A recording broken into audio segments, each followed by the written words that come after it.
अस्सलाम वालेकुम जी, मैं हूं मलिक तस्सीन। आज अपनी एक नई वीडियो के साथ आज की मैं अपनी वीडियो में मैं आपको रशिया के बारे में बताने जा रहा हूं। जी बिल्कुल, रूस के बारे में आपको बताने जा रहा हूं। आपने बहुत कम वीडियोस यूट्यूब पे देखी होंगी कि जिसमें रशिया के बारे में किसी ने कुछ ज़्यादा इन्फॉर्मेशन दी हो। मैंने ज़ाती तौर पे ख़ुद भी यूट्यूब पे काफ़ी वीडियोस ढूंढने की कोशिश की, लेकिन मुझे कोई रशिया के बारे में सही इन्फॉर्मेशन नहीं मिल सकी। उसकी वजह ये है कि ज़्यादातर लोग जो हैं उनका इंटरेस्ट नहीं है रशिया में, क्योंकि रशिया की जो पॉलिसीज़ है वो इमिग्रेंट्स के लिए कोई फ्रेंडली नहीं है। इसलिए ज़्यादातर लोग वहाँ जाना नहीं चाहते और कुछ लोगों को वहाँ की इन्फॉर्मेशन नहीं होती। और सबसे बड़ा मसला ये है अभी तक का कि रशिया जो है वो जो लैंग्वेज जिनको आती होती है रशियन, उनको प्रेफर करते हैं।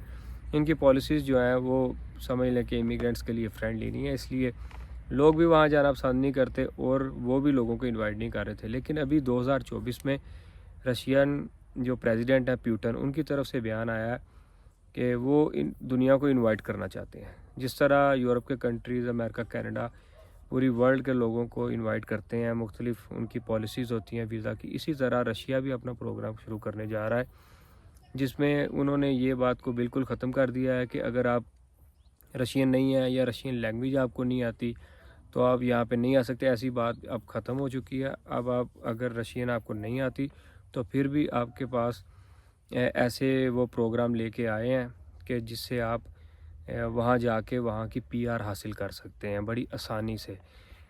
दूसरे कंट्रीज़ में तो ऐसे है कि आप स्टूडेंट वीज़े पे, विज़िट वीज़े पे जाते हैं और बाद में जाके आप अपनी पीआर अप्लाई करते हैं। लेकिन रशिया ने इस बार हिस्ट्री में फ़र्स्ट टाइम ऐसे किया है कि आपने इनकी जो कौंसलेट या एम्बेसी है उनको बताना है कि हम वहाँ की पीआर हासिल करना चाहते हैं, तो उस हिसाब से आपको वीज़ा इशू होता है। इसके अलावा अगर आप वहाँ पे एज ए टूरिस्ट जा रहे हैं तो वो भी आपको वीज़े आसानी से मिलेंगे। इन्वेस्टमेंट के लिए जा रहे हैं या जॉब सीकर वीज़ा के लिए जा रहे हैं, तो ये सारी वीज़ा कैटेगरीज़ इस वक्त रशिया में ऑन हो चुकी हैं। और सबसे अच्छी चीज़ जो ये है, इसमें पीआर वाले जो प्रोग्राम है वो इनका बहुत अच्छा है। इनका पीआर का प्रोसेस टाइम क्या है और इसका वीज़ा प्रोसेस कैसे करना है आपने, इन सारी चीज़ों पे आज मैं आपको तफसील से बताता हूँ।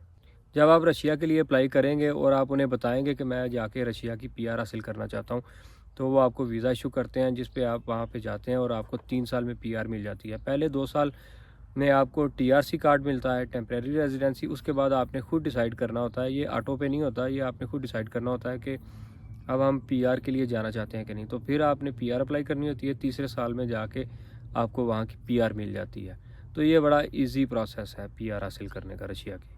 और इन वीज़ाज़ को अप्लाई करने के लिए कोई महदूद वक्त नहीं है, जैसा कि दूसरे कंट्रीज़ में होते हैं कि आजकल वीज़े ओपन है जी, जल्दी जल्दी हम वीज़ा अप्लाई कर लें। उसकी वजह यह है कि रशिया एक बहुत बड़ा कंट्री है साइज़ के एतबार से भी, वैसे भी इसमें बिज़नेस की पोटेंशियल भी बहुत ज़्यादा है। इसलिए ये अभी इन्होंने स्टार्ट किया है प्रोग्राम, तो ये काफ़ी देर तक इनका ये प्रोग्राम जो है ना चलेगा। तो बहुत सारी चीज़ें मैंने लिखी हुई थी, वो मुझे याद नहीं थी, तो मैं आपको ना उर्दू में बताता हूँ सारी चीज़ें कि रशिया में अगर आप जाते हैं तो वहाँ आपका माहाना ख़र्चा कितना हो सकता है। अगर हम कंपेयर करें यूरोप से या अमेरिका से, तो उस हिसाब से रशिया बहुत सस्ता है। रशिया में आप पाकिस्तानी 1.5 लाख तकरीबन समझ लें कि 450 या 500 डॉलर में आप वहाँ अपना महीने का अच्छा खासा खर्चा चला सकते हैं। वहाँ अकामोडेशन भी सस्ती हैं। अगर आप मॉस्को से हटके या थोड़ा सा या मॉस्को के अंदर ही थोड़ा सा साइड पे रहते हैं तो वहाँ आपको रहाइश सस्ती मिल जाती हैं और वहाँ पे बिज़नेस भी अच्छे हैं और उसे आप अर्न करके अपना बड़ी अच्छी तरह गुजारा कर सकते हैं। उसके अलावा अमेरिका की मिसाल इसलिए दी है, यूरोप की इसलिए दी है क्योंकि ज़्यादातर लोग यूरोप और अमेरिका के बारे में जानते हैं, उन्हें रशिया का नहीं पता, इसलिए मैंने डॉलर में इसको कंपेयर किया है।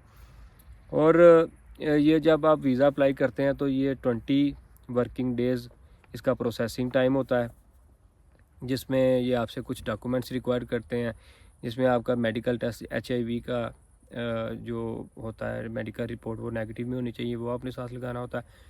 फैमिली के डॉक्यूमेंट्स साथ लगाने होते हैं। अगर अकेले कर रहे हैं तो वो उसमें फैमिली के डॉक्यूमेंट्स लगाने की ज़रूरत नहीं है। शादीशुदा के लिए फैमिली के बच्चों और वाइफ के लगाने होते हैं। और इसके अलावा आपका पासपोर्ट होता है और आपने अपना कवर लेटर बनाना होता है, बताना होता है कि मैं किस वजह से आपके कंट्री में आ रहा हूँ। आपने क्लियरली उन्हें वीज़ा अप्लाई करते वक्त बताना है कि मैं एज ए टूरिस्ट आ रहा हूँ, एज ए बिज़नेसमैन आ रहा हूँ या फिर मैं आपकी पीआर हासिल करना चाहता हूँ इसलिए आ रहा हूँ। ये आपने अपने एप्लीकेशन में लिखना है, जो आपका कवर लेटर होता है, और इसके साथ एप्लीकेशन फॉर्म होता है। और ये सारी चीज़ें आपने इनकी एम्बेसी में जमा कराना है। कौंसलेट में भी करा सकते हैं, लेकिन एम्बेसी बेहतर है, एम्बेसी में कराएं। और इसमें एज लिमिट जो है अप्लाई करने एप्लीकेंट की एज जो है वो 18 से 60 साल की होनी चाहिए। कम से कम 18 साल और ज़्यादा से ज़्यादा 60 ईयर एज होनी चाहिए। और इसमें स्किल्ड बंदे भी जा सकते हैं। अगर आप अपनी सीवी में लिखते हैं, सीवी भी साथ देते हैं उन्हें, और उसमें बताते हैं कि मुझे ये काम आते हैं, तो उस पे आपको वीज़ा ग्रांट होगा। और जब आप वहाँ पे पहुँच जाते हैं तो उस तरह की आपको जॉब भी फिर वहाँ पे मिल जाएंगी।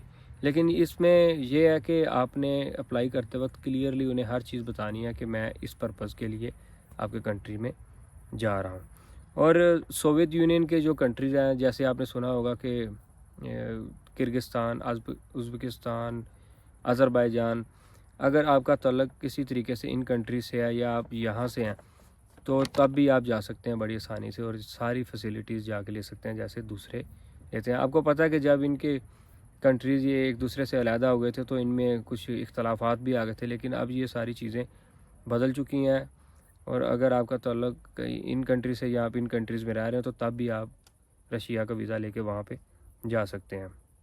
अगर आप रूस को अपना नया घर बनाना चाहते हैं, तो मेरा मशवरा आपको यह है कि आप ये पीआर वाले वीज़े पे जाएं। इसमें यह है कि 2 साल में आपको टीआरसी कार्ड मिल जाता है, और उसके बाद आप पीआर अप्लाई कर देते हैं, तीसरे साल में आपको पीआर भी मिल जाती है। तो मेरे ख्याल से ये इनका प्रोग्राम जो है ये सबसे अच्छा है। और इसके अलावा अगर देखा जाए कि अगर आप वहाँ पे सोच रहे हैं कि जाके असाइलम अप्लाई कर लें, असाइलम में आपको पता है बेनिफिट्स मिलते हैं। कुछ लोग के पास नहीं होते पैसे, वो बिज़नेस नहीं कर सकते, या फिर वहाँ पे अगर आपको जॉब ढूंढने में मुश्किल है, आप अपना एक पहले से ही नैरेटिव तैयार कर लेते हैं कि मैंने जाके असाइलम करना है, तो आपको एक स्टोरी जाके देनी होती है। असाइलम आपको पता है कि कई किस्म का होता है। आपकी कंट्री में अगर आपको किसी से जान का ख़तरा है, दुश्मनी है, तो उस बेस पे भी असाइलम मिल जाता है। अगर आपको पॉलिटिकल मसले मसाइल हैं, मतलब आप जिस कंट्री में रह रहे हैं वहाँ की गवर्नमेंट से आप नाराज़ हैं, आपकी उनसे नहीं बनती, आपको उनकी पॉलिसी से इख्तलाफ है, तो उस सूरत में भी आप आ सकते हैं। और आपको उनसे कोई लड़ाई झगड़े का इम्कान है या आपको ख़तरा है उनसे, तो उस सूरत में भी आप आ सकते हैं। और एक चीज़ और है कि रशिया का ग्रुप्स में बहुत बिलीव है। रशिया अपने आप को 2 ग्रुप्स में तकसीम करता है, एक अमेरिकन ग्रुप और एक रशियन ग्रुप।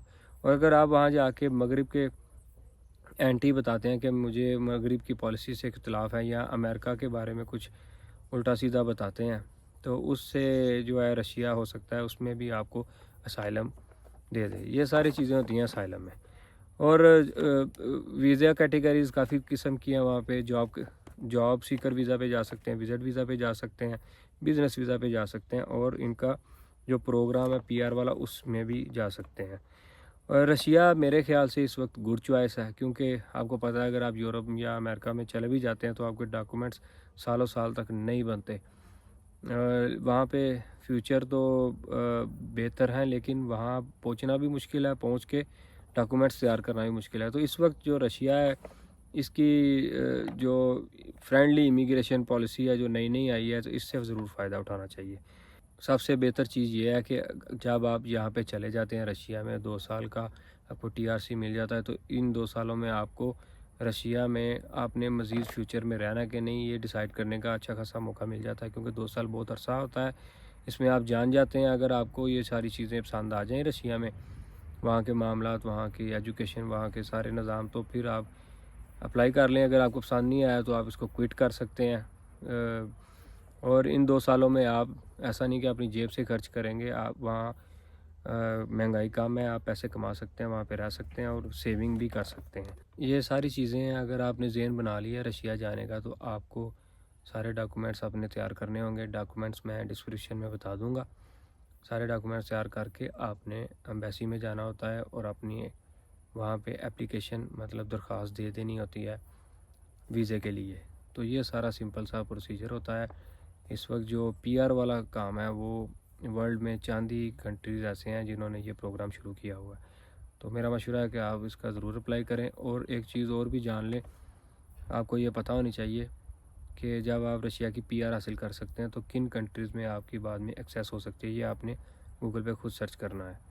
तो आज की मेरी वीडियो अगर आपको पसंद आई तो इसको लाइक शेयर कर दीजिएगा और मेरे चैनल को सब्सक्राइब कर दीजिएगा।